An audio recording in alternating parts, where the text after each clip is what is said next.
Hello guys, कैसे हो आप लोग। मैं हूं सीप्लिस्ट और स्वागत है आपका एक और नई वीडियो में। 1985 आगरा से 17 किलोमीटर दूर बाड़गांव, तोरन सिंह उर्फ टीटू। टीटू जब 2 साल का भी नहीं था तब भी वो बोलना स्टार्ट कर दिया। और वैसे तो पेरेंट्स के लिए खुशी की बात होती है, पर टीटू के पेरेंट्स के लिए ऐसा कुछ नहीं था। ये उनके लिए एक कर्ज बन गया था। टीटू जब 2 साल का हुआ तो वो कहने लगा कि मेरे पिताजी से कहना कि मेरी बीवी और बच्चों का ध्यान रखे। मैं तो यहाँ गलती से आ गया हूँ, मुझे यहाँ पे खाने को मिल रहा है पर मुझे उनकी बहुत चिंता हो रही है। 1988 जब टीटू 5 साल का हो गया था, टीटू ने अब सारी हदें पार कर दी थी। टीटू कहता कि ये मेरा घर नहीं है। हम पूछते थे कि हम कौन हैं, तो ये बताता था कि हम तुम्हारे घर के नहीं हैं। मेरे माता पिता आगरा में रहते हैं, आप लोग मेरे माता पिता नहीं हो।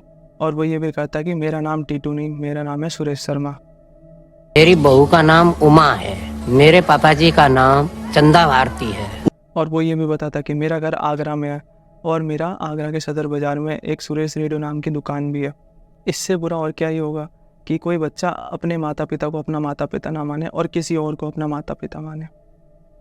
वो अचानक से कभी रोने लगता और कहने लगता कि मुझे मेरे घर वापस जाना है। वो अपना सामान पैक करता और आगरा जाने की जिद करता था। झोला अपने छोटे छोटे कपड़ा भरे और चल। टीटू ने यह भी बताया कि कैसे जब शाम को वो अपने दुकान से एक दिन घर लौट रहा था तब उसकी 2 लोगों ने गोली मारकर हत्या कर दी। और वो ये भी कहता कि कैसे उसके बाद उसे अस्पताल लेके जाया गया और वहाँ पर उसे मृत घोषित किया गया, जिसके बाद उसका अंतिम संस्कार किया गया। कभी कहता है मुझे हॉस्पिटल ले जाने के बाद में शमशान भूमि ले गए। ये सब सुनने के बाद घर वालों को और गांव वालों को ऐसा लगने लगा कि टीटू के ऊपर किसी प्रेत का साया है, भूत प्रेत का साया है, जो कि एक नॉर्मल थ्योरी आती है गांव में। यहाँ तक कि टीटू अपने पेरेंट्स की गरीबी का मजाक भी बनाता था। जैसे वो अपनी माता से कहता कि ये क्या तुमने फटी पुरानी साड़ी पहनी है, मेरी बीवी तो ऐसी साड़ी नहीं पहनती, वो 2-2 हज़ार रुपये की साड़ी पहनती है और तुम ऐसी साड़ी पहन के घर से बाहर जाती हो। वो बाहर जाने के लिए बस से या फिर पैदल बाहर जाने के लिए मना कर देता था। वो कहता था नहीं, मुझे मेरी अपनी कार से ही जाना है। ये सबसे तंग आकर टीटू के घर वाले अपने बड़े बेटे अशोक को कहते हैं इस बात की सच्चाई पता करने के लिए।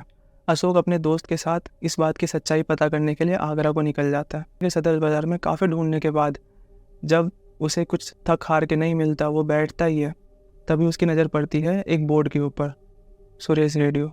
अशोक वहीं पर शॉक्ड रह गया, उसे समझ नहीं आ रहा था क्या करना है। आगे की सच्चाई पता करने के लिए उस दुकान के अंदर जाता है। वहाँ जाके देखता है कि एक लेडी वहाँ बैठी हुई है। उस लेडी से पूछता है सुरेश के बारे में और उनके बारे में भी पूछता है, तो उसे पता चलता है कि वो सुरेश की वाइफ उमा है।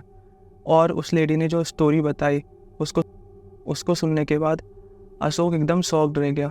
सारी बातें जो टीटू ने बताई थी वो सब सच थी।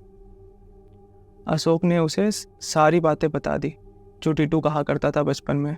उसके बाद उमा भी काफ़ी शॉक थी और काफ़ी कंफ्यूज भी थी कि ये सच में ऐसा हो सकता है, क्या ये पॉसिबल है। फिर वो अपने घर वालों को बताती है सारी बातें, तो घर वाले पहले तो बहुत खुश हुए कि चलो फाइनली मेरा बेटा फिर से वापस आ गया, पर वो साथ में कंफ्यूज भी थे कि क्या ये सही है और क्या इस बात में कितनी सच्चाई है। ये पता करने के लिए उसके घर वाले अशोक के साथ टीटू के पास उसके गाँव जाते हैं। ऐसे ही सुरेश के माता पिता वो टीटू के घर के दरवाजे के पास खड़े रहते हैं। टीटू उस टाइम पे खाना खा रहा होता है। वो जैसे ही अपने माता पिता को देखता है वो भागता हुआ जाता है और उनको गले लगा लेता है और उसके बाद कहने लगता है कि आप कितना टाइम लगा दिया मेरे पास वापस आने में। और वो एक बड़े इंसान के जैसा, बहुत ही मैच्योर इंसान के जैसा बिहेव करता है और वो अपनी बीवी उमा को बोलता है कि आके मेरे पास बैठो। और फिर वो ऐसे कुछ खुलासे करता है, कुछ पर्सनल बातें करता है, जैसे कि एक डोलपुर की बात रहती है जो सिर्फ टीटू और उमा को पता रहती है, तो वो बातें भी वो करता है। और ऐसी पर्सनल बातें वो डिस्क्लोज करके ये तो कंफर्म कर देता है कि ये सारी बातें उसे किसी न्यूज़पेपर आर्टिकल से नहीं पता चली है, ये सारी बातें उसे खुद से पता चली है। फिर जब सुरेश के घर वाले उसे टीटू को वहीं छोड़कर वापस जाने लगते हैं, तब टीटू बहुत रोने लगता है, लड़ने भी लगता है अपने माता पिता से कि मुझे वापस क्यों नहीं लेके जा रहे। और ये सब देखने के बाद सुरेश के घर वाले डिसाइड करते हैं कि वो एक बार दोबारा घर आएंगे टीटू के पास और उसे वो आगरा ले जाकर बाकी बातें कंफर्म करेंगे। 28 अगस्त 1983 टीटू के जन्म से 4 महीने पहले जब सुरेश अपनी दुकान से घर को वापस आ रहा था अपने वाइट कलर की C8 कार से, तभी 2 बदमाश घात लगाए बैठे हुए थे वहाँ पे। और जैसे ही सुरेश ने हॉर्न बजाया घर के सामने, वैसे ही वो 2 बदमाश बाहर निकले और सुरेश के सर पे गोली मारी और फिर वो वापस चले गए। क्योंकि उस टाइम पर इतनी पॉपुलेशन नहीं हुआ करती थी और शाम का टाइम था तो लोग जल्दी सो जाते थे, इस वजह से उस टाइम पे किसी गवाह के ना मिलने की वजह से पुलिस ने इस केस को क्लोज कर दिया। 1988 सुरेश के घर वाले टीटू को आगरा ले जाने के लिए वापस आते हैं। तो उस टाइम पे वो आते हैं एक ऑल्टो कार से। जब टीटू वो नई गाड़ी को देखता है तो वो अपने घर वालों से पूछता है कि मेरी पुरानी सीएट कार कहाँ गई। तो घर वाले बताते हैं कि सुरेश की डेथ के बाद उसे बेच दिया।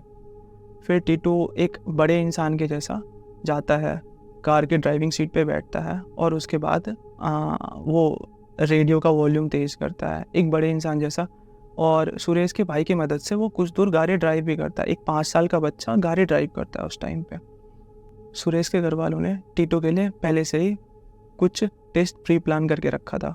टेस्ट नंबर 1, गाड़ी को सुरेश के दुकान के सामने से काफ़ी तेज़ ले जाया जाता है। तभी टीटू बोलता है रुको रुको, दुकान तो पीछे ही छूट गई, कहाँ लेके जा रहे हो। तो पहला टेस्ट पास। टेस्ट नंबर 2, जब दुकान के सामने गाड़ी रोकी गई तो टीटू वहाँ से उतरता है और ना ही एक 5 साल के बच्चे की तरह बिहेव करता है, एक ऐसे मैच्योर बंदे की तरह बिहेव करता है जैसे कि वो दुकान उसकी ही हो। वो जाता है, दुकान का दरवाज़ा खोलता है और जाके अपने मालिक वाली कुर्सी पे जाके बैठता है और बताने लगता है कि ये तुमने रेनोवेट कराया है, ये भी तुमने रेनोवेट कराया है, ऐसे। तो टेस्ट 2 पास। लास्ट टेस्ट, सुरेश के परिवार वाले दिमाग लगाते हैं। वो क्या करते हैं कि सुरेश के 2 बच्चे होते हैं तो उनको मोहल्ले वाले बच्चों के साथ मिक्स कर देते हैं। और जब टीटू को घर लाया जाता है सुरेश के, तो टीटू झट से पहचान जाता है कि ये 2 मेरे बच्चे हैं। तो टेस्ट 3 पास। इन सब के बाद ये तो कंफर्म हो गया था कि सुरेश और टीटू दोनों एक ही इंसान है, सुरेश का ही पुनर्जन्म है टीटू। उस टाइम पर ये बात DU के एक प्रोफेसर NK चड्डा तक पहुंची, जो कि रिकार्सिनेशन पर रिसर्च कर रहे थे। और उन्होंने ये बात इयान स्टीवेंसन, जो कि एक हाईली रिस्पेक्टेड प्रोफेसर थे यूनिवर्सिटी ऑफ वर्जीनिया के, जो कि रिकार्सिनेशन पर रिसर्च कर रहे थे और उसके लिए बहुत ही फेमस थे, उनको बताया। उनके एडवाइस पर डॉक्टर एंटोनिया मिल्स को इंडिया भेजा गया और टीटू को क्लोजली स्टडी करने को बोला गया। सुरेश का नेचर काफ़ी एग्रेसिव था, ऐसा उनकी फैमिली वालों ने बताया था, और टीटू का भी नेचर वैसा ही होता जा रहा था। ये सब डॉक्टर एंटोनिया मिल्स ने अपने रिसर्च पेपर में लिखा था। तोरन सिंह उर्फ टीटू अब कुछ ऐसे खुलासे करने वाला था जिसके बाद मीडिया जगत में आग ही लग गई। 28 अगस्त 1983 के शाम को जब सुरेश की 2 बदमाशों ने गोली मारकर हत्या कर दी तो सुरेश ने एक का चेहरा देख लिया था और टीटू ने बताया कि वो जो एक इंसान था वो और कोई नहीं, उसी का एक बिजनेस पार्टनर था। और आगरा पुलिस ने इस बात को सीरियसली लिया और इस पर इन्वेस्टिगेशन किया। जब उसने उसके पार्टनर बिजनेसमैन को अरेस्ट किया और उसके बाद फिर थोड़ी सख्ती से पूछताछ की तो पता चला कि हाँ, उसी ने उसकी गोली मारकर हत्या की थी। फिर उसे कोर्ट में ले जाया गया और कोर्ट ने पहली बार एक बहुत ही रिवॉल्यूशनरी स्टेप निकालकर ये जजमेंट दिया और उनको सज़ा दिलाई। डॉक्टर एंटोनिया मिल्स ने अपने रिसर्च पेपर में ये भी लिखा था कि पिछले जन्म की इंजरी और अगले जन्म के बर्थ मार्क में एक रिलेशन होता है। जब टीटू का सर मुंडवाया गया तो उसके सर पे भी 2 गोलियों के निशान थे इस जगह पे, जो कि एकदम सेम थे सुरेश के पिछले जन्म पे गोली लगने के निशान के जगह पे। बाकी आपको क्या लगता है इस केस में? अगर आपको आपकी कोई ओपिनियन है तो वो आप कमेंट सेक्शन में ज़रूर लिखना और बाकी वीडियो को एक लाइक करना और सब्सक्राइब करना।